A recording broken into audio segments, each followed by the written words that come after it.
Olá, sejam todos bem-vindos. Eu sou o Coelho do Pântano e esta é mais uma conversa despretensiosa sobre qualquer coisa, que embora desta vez não seja exatamente sobre qualquer coisa, ela é bem despretensiosa, porque eu não vou falar sobre um personagem, sobre um desenho, sobre uma obra, falar sobre curiosidades, dados da criação, background do personagem, um filme, um desenho animado, nada disso. Eu vou falar sobre aqueles que talvez sejam os meus gibis de heróis preferidos. Então quem estiver ouvindo isso aqui no YouTube vai ver um thumb com as seguintes edições: Homem-Aranha número 137 da editora Abril, Super-Homem número 143 da editora Abril, pré-Zero Hora, Shazam número 0 da editora Abril, pós-Zero Hora, Shazam número 12, pós-Zero Hora, Super-Homem número 11, pós-Zero Hora, Superboy 3, pós-Zero Hora, Superboy 9, pós-Zero Hora, Superboy 18, pós-Zero Hora, Melhores do Mundo 11 e 30, obviamente, pós-Zero Hora. Essas seriam os 10 gibis assim, mais memoráveis para mim. Se alguém dissesse, pô, escolha aí 10 gibis para você levar para uma ilha deserta, essa conversa bem sem pé na cabeça, bem safada, certamente seriam esses 11, esses 10. E eu já vou explicar por quê e por que estou falando sobre isso. Primeiro que percebe-se que desses 10, talvez nenhum deles tenham histórias históricas. Entenda que esses gibis, muitos deles sejam um mix. Então, por exemplo, a Super-Homem número 143, o que me interessa nela não é a história do Super-Homem, é a história do Lanterna Verde, que inclusive é de capa. A Super-Homem número 11, também, o que me interessa nela não é a história do Super-Homem, é a história do Lanterna Verde e do Flash, que não é a história de capa.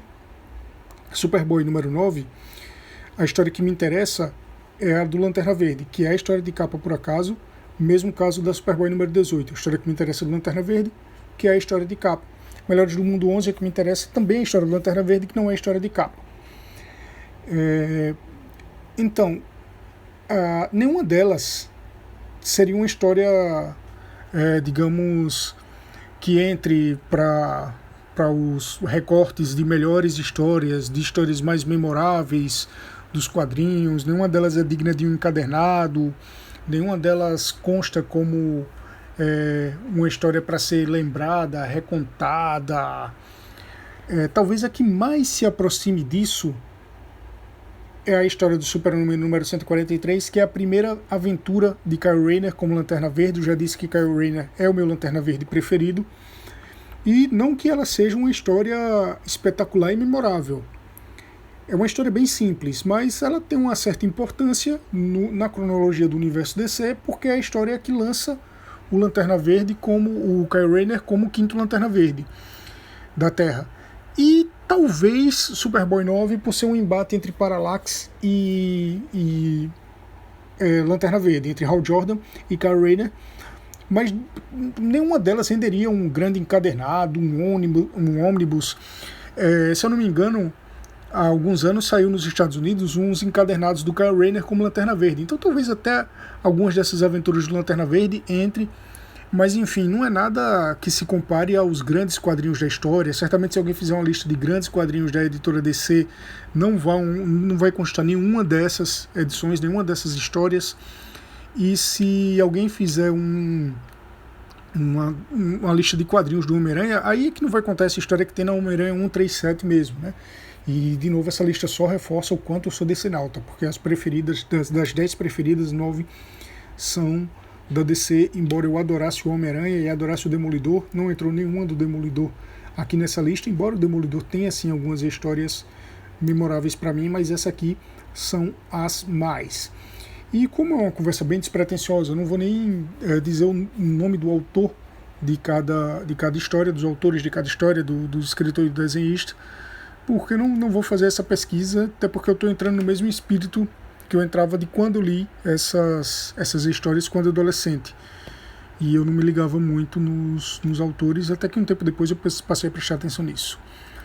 Mas enfim, eu senti vontade de falar disso, na verdade, faz um bom tempo, quando uma vez eu estava vendo, ou melhor, ouvindo um vídeo do Omelete, acho que era uma live do Omelete, não lembro qual era exatamente essa live, não tenho como dizer, mas foi há uns 5 anos, e eu lembro que eles estavam falando, eu acho que era em algum momento entre o Vingadores Guerra de Ultron e o Capitão América Guerra Civil. Eu acho que eles estavam falando aí de alguma questão cronológica ali do MCU entre esses dois filmes, e eles falam em um breve momento sobre a morte do Mercúrio, que era interpretado pelo Aaron Taylor Johnson, né? O Mercúrio do MCU, não o Mercúrio da Fox. E aí o Érico Borgo comenta que o Mercúrio era um personagem irrelevante. Ele até ironiza, ele nunca diz, porra, eu nunca vi alguém chegar e dizer, puta Mercúrio, puta super-herói, puta personagem bacana, etc. E ele comenta que o Mercúrio não tem nenhuma história memorável. Que ele não tem, pô, qual é a história assim do Mercúrio que você pensa, caramba, essa história aqui, realmente o Mercúrio foi um grande super-herói. Depois ele faz mais ou menos esse mesmo comentário a respeito do Capitão Marvel, ou seja, do Shazam, como é conhecido hoje, eu acho que naquela época já era Shazam. Quem fez um comentário mais ou menos parecido a respeito do Shazam, apesar de ter falado muito bem do personagem em vários momentos, foi o Alexandre Calari do Pipoca Nanquim. Eu lembro que num dos vídeos do Pipoca Nanquim, não sei se vlogs do Pipoca Nanquim, enfim, ele comenta, acho que eles estão falando lá da origem do Shazam, e ele diz que Shazam é um personagem que nunca teve uma história memorável. E aí é que tá. O que é exatamente uma história memorável? Quando alguém diz que o personagem não tem uma história memorável, e aí nesse ponto eu acho que a opinião do Calari, ela tem até mais, como é que eu posso dizer, pessoalmente, para mim, Coelho do Pântano, a opinião do Calari, ela até tem um peso maior, porque Calari é um grande leitor de quadrinhos, é um cara que, se não me engano, ele colecionou tudo que foi lançado pela Abril. O Érico Borgo nem tanto. O Érico Borgo é um cara que lê quadrinhos, mas aparentemente há um bom tempo ele já estava meio que afastado dos quadrinhos, que ele lia algumas coisas selecionadas e tal, dava essa impressão. Então, quando um cara que leu tudo, como o Calari diz, que não tem uma história memorável, eu fico me perguntando o que seria uma história memorável. Eu gostaria de ter feito esse argumento, de estar lá na presença deles para fazer esse argumento, fazer esse contraponto, ou esse questionamento. Porque eu imagino que por uma história memorável, esses caras estejam falando de, por exemplo, uma história que deu uma graphic novel, como Batman Cavaleiro das Trevas, como A Piada Mortal, um arco de história que tenha sido tão importante na cronologia de um personagem que ele acabou se destacando depois como graphic novels, como edições especiais, sendo relançado em formatos de luxo, etc. Como talvez A Queda de Murdoch, no Demolidor, que para mim é uma das melhores histórias em quadrinhos da história, uma das melhores histórias em quadrinhos do Demolidor. Eu acho que se for botar um ranking de melhores histórias em quadrinhos de todos os tempos, falando de super-herói, pegando ali todos os personagens, etc., talvez eu colocasse A Queda de Murdoch até em primeiro lugar, não sei, eu acho uma história muito boa, um personagem muito bom e etc. Mas eu só consigo pensar isso, ou sei lá, pegando aqui recentemente A Corte das Corujas, que é uma história do Batman que foi muito, um arco do Batman que foi muito comentado, muito elogiado, que certamente dá edições encadernadas, especiais. É isso que se refere quando falam em história memorável, quando dizem que isso faz um grande super-herói.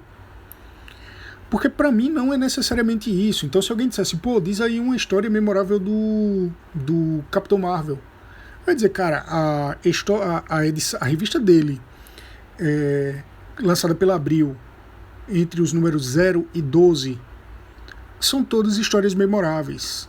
A primeira história da Shazam número 0, em que é praticamente a volta do Capitão Marvel ao mercado de quadrinhos. Na primeira história ele vai para uma solenidade, e no meio dessa solenidade ele discute com o Mago Shazam e perde os poderes. E aí na segunda história, as duas estão na edição 0 aqui, lá nos Estados Unidos elas saíram, se não me engano, na The Power of Shazam número 1 e número 2. Na segunda história o Demônio Incendiário volta. e ele tem que enfrentar o demônio incendiário e ele recebe os poderes de volta. O Shazam dá os poderes de volta. Tinha algo a ver com o ego dele, que tinha feito com que ele perdesse os poderes. Ele recupera os poderes para enfrentar o demônio incendiário. Essa história para mim é muito legal. É muito legal. A história do Homem-Aranha 137, e aí o Homem-Aranha é um personagem memorável, mas de todas as grandes histórias do Homem-Aranha, porque quando se fala em grandes histórias do Homem-Aranha, o mais comum é citar a Última Caçada de Kraven. Eu acho que talvez essa seja ao concurso como a grande história do Homem-Aranha. E aí colocam também, muita gente coloca Tormentos, escrito e desenhado pelo McFarlane, mas tem muita gente que critica Tormentos, diz que o McFarlane não é um grande escritor, mas enfim, é uma história que rendeu encadernados, especiais e etc. E aí tem gente que vai pegar, sei lá, a saga do Clone, embora a saga do Clone seja muito criticada por outros, eu acho que para muita gente ela é memorável. Tem gente que vai pegar histórias lá do começo do Homem-Aranha, tem gente que vai pegar a origem de Venom, tem gente que vai pegar a origem as primeiras aventuras com o uniforme preto, o casamento dele com Mary Jane. Enfim, o Homem-Aranha é um cara que tem centenas, talvez milhares de grandes histórias. Mas para mim, a grande história do Homem-Aranha é essa, da Homem-Aranha 137, que nada mais é um dia em que o Dr. Octopus sai por Nova York, sequestra a Mary Jane e ele vai tentar resgatar. De todas essas histórias, de todos esses 10 gibis, esse Homem-Aranha 137 foi o único que eu não tive. Eu ia na gibiteca do meu colégio para ler durante os intervalos. Ler e reler várias vezes, que eu achava muito divertido. No colégio que eu estudava tinha uma biblioteca e tinha uma sala de artes, que era uma sala de aula de artes, que nela tinha um estante cheio de gibi, que é o que eu chamava de gibiteca. Acho que até que na estante tinha escrito gibiteca. E no intervalo essa sala de artes ficava aberta para o pessoal usar material de artes, enfim, para aproveitar ali a hora do intervalo, a hora do recreio, no caso dos mais novos. E muitas vezes eu ia para lá para reler esse gibi, eu deixava de ficar com os meus amigos, deixava de jogar bola, enfim, para ir dar uma lida e relida nesse gibi. E era o meu gibi preferido do Homem-Aranha, que eu nunca tive, eu nunca consegui encontrar por aí, nem em sebo, etc. Depois com a internet eu conseguiria, mas aí eu meio que já desencanei disso. Mas nunca encontrei. E tinha gente até que me dizia, cara, pega esse gibi aí, ninguém vai notar, propõe trocar, chega na curadora aí da sala de artes e diz, cara, olha, deixa eu levar esse gibi pra mim, eu trago outro para botar no lugar. Mas eu nunca quis fazer isso. Enfim, pra mim ele estava lá disponível, sempre que eu queria lá, eu voltava e lia. A história do Super-Homem número 143, já falei, a história de origem do Lanterna Verde, a primeira aventura do Kyle Rayner como Lanterna Verde. Shazam número 0 eu também já falei. Shazam número 12, que a história de capa fazia parte de um arco chamado A Vingança do Submundo, que tem o Capitão Marvel e o Flash na capa, mas a história que me interessa nessa Shazam número 12 não é a história de capa do Capitão Marvel. É uma história do Capitão Marvel Júnior, em que ele enfrenta pela primeira vez uma vilã chamada Voltagem. A Super-Homem 11, ela não me interessa por causa da história do Super-Homem. A história de capa é até a Super Piada Mortal, que tem lá o Coringa vestido de Super-Homem, até com cabelo comprido. Nessa época o Super-Homem tinha cabelo comprido. Eu nem lembro como é essa história de capa. Eu colecionava a revista do Super-Homem, eu li as histórias do Super-Homem, mas nem lembro o que era. Mas o que me interessa nela é uma história do Flash e do Lanterna Verde, chamada... em inglês o arco se chama Fast Friends, é um arco em 2 partes. As 2 partes estão dentro desse gibi, ou seja, não teve continuidade no outro gibi. E aqui no Brasil ficou Amigos, interrogação, e a segunda parte é Amizade Rápida, que está mais ligada ao título original. A Superboy número 3 é uma história totalmente descartável do Superboy, onde ele enfrenta um vilão ainda mais descartável, que é um tal de Neon. Ele vai para uma outra cidade, eu acho que é Las Vegas. Ele vai tentar falar com a namorada dele e ele enfrenta o... Desculpa, deu um arroto, não sei se deu para sair no áudio, mas enfim. Eu tô com azia. Ele enfrenta... Ele vai atrás da namorada dele, esse ex-namorado da namorada dele, que é um tal de Neon, aparece. A Superboy 9, eu já falei, é a história do Hal Jordan como Parallax volta para recuperar o anel. Eu acho que também é uma história em 2 partes, as 2 partes estão dentro dessa revista. A Superboy número 18, cara, ela tem 3 histórias que estão aí entre as mais memoráveis para mim. A primeira é uma aventura rápida do Capitão Marvel Jr. e do Superboy. O Capitão Marvel Jr. vai até o Havaí pedir uma ajuda para o Superboy com os problemas que ele está tendo. Na verdade, pedir uns conselhos ao Superboy. E eles têm uma aventura lá. E depois vem 2 partes do arco Busca Heróica do Lanterna Verde. Que uma delas é ele vai até Fawcett City, onde ele interage ali com o Capitão Marvel. É a minha preferida desse arco. O arco tinha começado antes. Tinha começado na Superboy 17, onde, se não me engano, ele vai até Gotham conversar com o Batman. E depois ele vai para Gateway City falar com a Mulher Maravilha, que inclusive é a história de capa, ele e a Mulher Maravilha. Eu não gosto tanto dessa, eu gosto também, mas eu gosto muito mais da aventura dele com o Capitão Marvel. E a Melhores do Mundo número 11 é o começo de um arco breve do Lanterna Verde chamado Retribuição, em que ele conhece e enfrenta a fatalidade pela primeira vez. Esse arco se estende para Melhores do Mundo número 12, Melhores do Mundo número 13. Eu coloquei apenas a 11 por ser a primeira história do arco e também por ser a minha preferida. A minha preferida do arco é a primeira. Eu gosto das outras, é claro, gosto da conclusão, mas a minha preferida é a primeira. E a Melhores do Mundo 30 é o surgimento da Liga da Justiça Jovem, né, o Young Justice, uma equipe totalmente descartável, que começa ali com o Superboy, o Robin e o Bart Allen, que era o Impulso na época. Depois essa mesma galera iria formar a nova equipe dos Titãs, dos Jovens Titãs, com o Bart Allen já no papel de Kid Flash, não como Impulso, que eu achei uma bobagem. Eu achava que era muito legal ele ser um personagem independente, o Impulso, do que um personagem com um nome ligado a outro personagem, o Kid Flash. Mas enfim, é totalmente descartável, mas é uma história divertida, em que os adultos somem do mundo. Um vilão chamado Bedlam faz com que os adultos sumam do mundo. O mundo fica ali habitado apenas por crianças e adolescentes. Na verdade, ele não faz os adultos sumirem, ele coloca os adultos numa dimensão paralela. Então, uma dimensão paralela fica só com adultos e a outra dimensão fica só com crianças e adolescentes. Inclusive, para quem está vendo no YouTube, a capa está com um título cortado, que era um mundo sem adultos, está só um mundo sem, que eu tive que cortar para caber no thumb. E aí, como eu estava dizendo, são todas histórias simples. Boa parte delas são histórias que começam e acabam na própria edição, sobretudo aqui no Brasil, que a edição era um pouco mais robusta e seguia no formato de mix. Lá nos Estados Unidos, algumas delas até saíram em mais de uma edição. Algumas outras está num arco, como eu falei, por exemplo, a Retribuição do Lanterna Verde, ela está num arco. Então ela vai da Lanterna Verde, ela vai da Melhores do Mundo 11 a 13. E boa parte delas, se não todas, um leitor de primeira viagem leria sem problemas.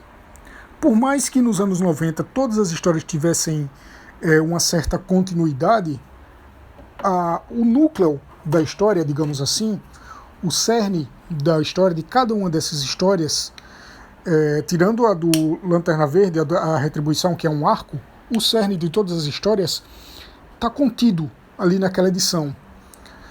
Por exemplo, a Superboy 9, que é uma briga do Parallax com o Lanterna Verde, do Hal Jordan com o Kyle Rayner, começa com o Hal Jordan na porta dizendo: cara, me devolve o anel. Eu disse a você que eu vim aqui para isso, me devolve o anel. Ou seja, na Superboy número 8, aconteceu a história em que o Hal Jordan volta para pedir o anel. Aquela ali já é uma continuidade. Mas se você não tiver lido, não interessa. Você sabe que aquele cara provavelmente era o dono do anel, porque ele chega pedindo: me devolve o anel. Você pensa: opa, você nunca leu na vida, você nunca leu Super-Herói na vida, você gostou dessa capa com 2 caras de verde e preto se enfrentando. Aí você diz: pai, quero levar essa história aqui. Quando você abre, que você começa a ler, você entende: pô, esse cara aqui era o dono desse anel, ele quer de volta. A Super-Homem, a Homem-Aranha número 137, enfim, então nem se fala. Ela poderia ser um episódio do desenho do Aranha dos anos 90, porque ela é uma história fechadinha. O mesmo vale para a história lá da voltagem do Capitão Marvel Jr., para a história do Neon do Superboy, para a história do Superboy com o Capitão Marvel Jr. parecem episódios de desenhos animados, histórias curtinhas, rápidas e memoráveis, porque são histórias boas. Todas essas aqui, para mim, são histórias boas, são histórias divertidas de ler. E aí é que tá, eu acho que o que faz um quadrinho memorável não é necessariamente uma história reflexiva, e aí eu tô saindo até do nicho de super-heróis, como Maus, mas voltando para dentro dos super-heróis, não é necessariamente uma história reflexiva, como Cavaleiro das Trevas, não é necessariamente uma história, como é que eu posso dizer, chocante, como uma piada mortal, não é necessariamente uma história, um arco empolgante, um arco que você sente ali que mudou alguma coisa na vida daquele personagem, como é a queda de Murdoch.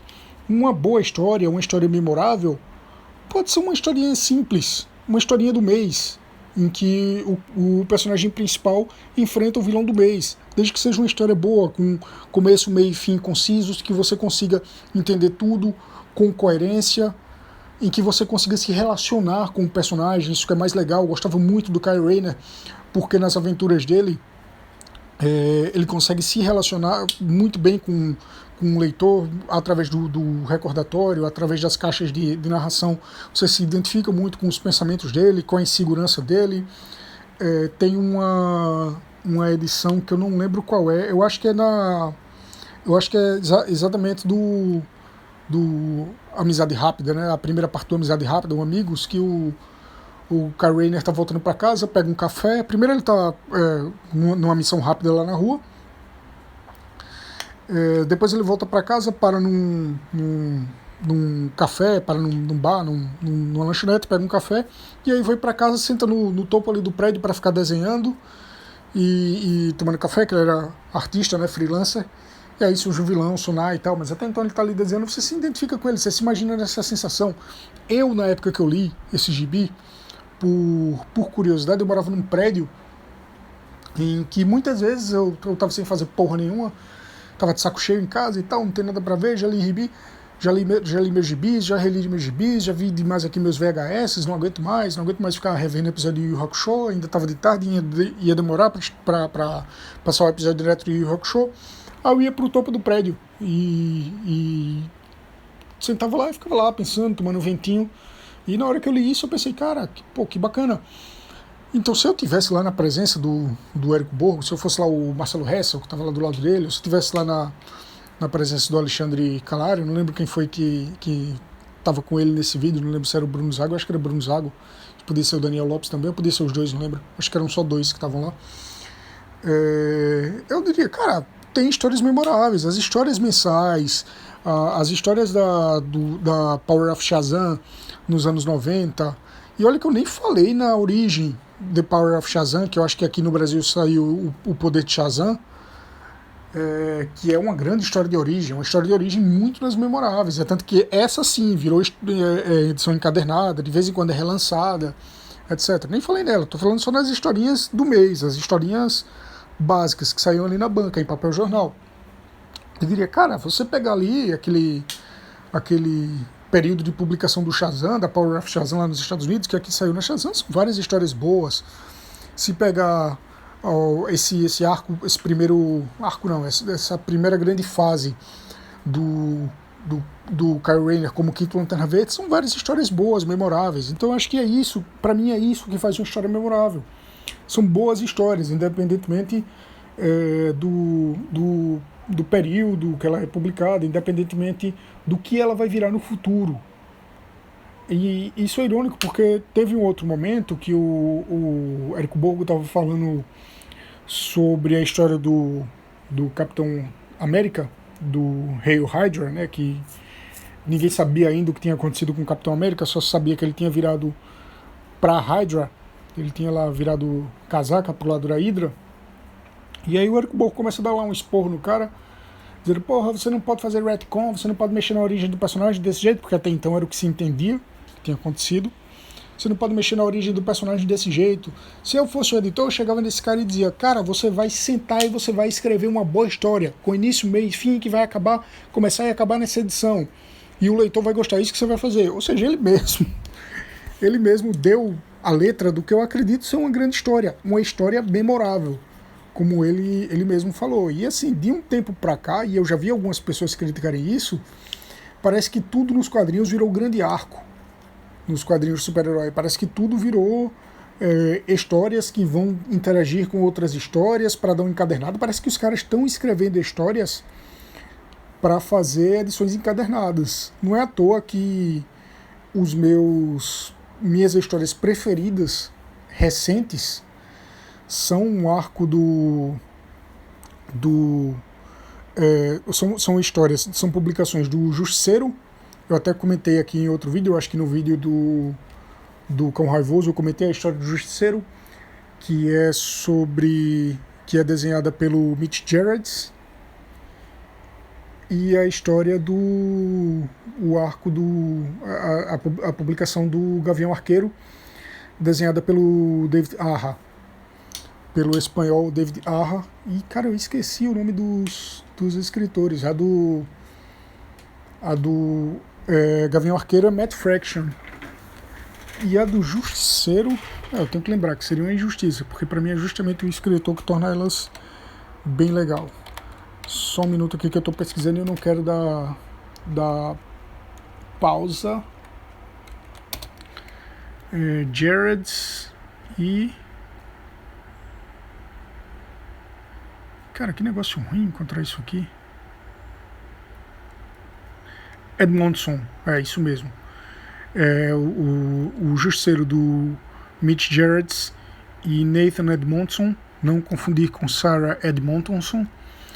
E o Gavião Arqueiro do Matt Fraction e do David Aja, que são histórias despretensiosas. Ironicamente, até são histórias que dão encadernados, como eu acabei de meio que fazer uma crítica. Mas são boas histórias que não têm a pretensão de se juntar ali a uma grande saga, de ser um grande arco, de ser uma história que vai mudar a cronologia dos personagens, e eu nem acho que isso seja o problema.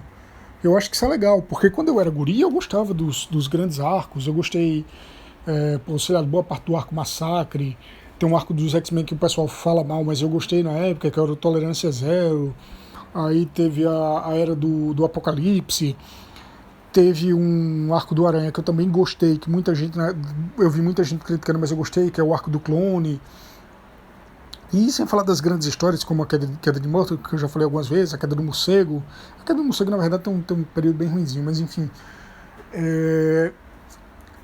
O problema não são grandes arcos, o problema é que parece que tudo virou um grande arco. E para mim as grandes histórias estão nessas histórias do dia a dia. Estão no Inimigo da Semana. Então histórias que o personagem vai ali, ele tá vivendo a vidinha dele, você vê um pouco da vida pessoal dele, de repente surge um problema, ele vai lá, resolve e pum, acabou. Para mim isso faz grandes histórias, e eu acho que isso define um bom personagem, pelo menos ali naquele momento, na ótica daquele escritor, porque eu sei que isso depende muito do escritor, e daqui a pouco aquele escritor sai, aí volta um cara que vem querendo fazer uma coisa muito grande, querendo fazer alguma cagada, ou tem uma linha editorial que diz, não, você tem que seguir isso aqui, e enfim, e aí volta de novo a história do grande arco. Mas é isso, eu estava só dando meus 2 centavos a respeito dessa questão do o que faz uma história memorável. Que para mim, como eu disse, são as histórias cotidianas desses heróis. E se você escutou até aqui, eu agradeço pela paciência. Você é foda. E é isso. Até a próxima conversa.